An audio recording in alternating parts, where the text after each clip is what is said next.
In Java, the random function from the math class returns a random decimal number between 0 and 1, with 1 not included. That's just where it starts though. Since math is involved, you can easily massage this function's output to get the numbers that you want. If you want to stretch the range out, multiply math.random by a given number. If we were to multiply math.random by 7, that would transform the range to be any number between 0 and 7, with 7 not included. If you want to slide the range around, add a given number to math.random.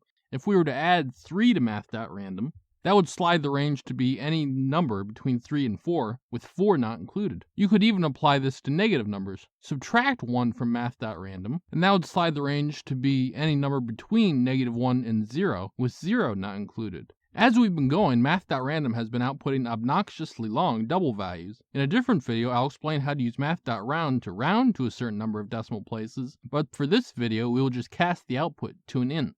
So, if we go back to multiplying math.random by 8, then casting that result to an integer, now we will be getting integers in the range of 0 to 8, not including 8. To wrap up, let's do a practical example you will probably come across a lot. Let's pretend you're rolling a single die, so you want integers between 1 and 6. This means you want values in between the range of 1 to 6, with both ends being included. For purposes of math.random, that means you want a range of length of 7 minus 1, that being 6. So for the first step, you would multiply math.random by 6. Now that you've stretched the range out, you don't want 0 to be a part of your output, so you want to move up the range by 1. Finally, you want to be returning integers when you're simulating a die roll, so cast this output to an integer. That is the whole process of how to properly simulate a die roll in Java with math.random. This has been Jakubication.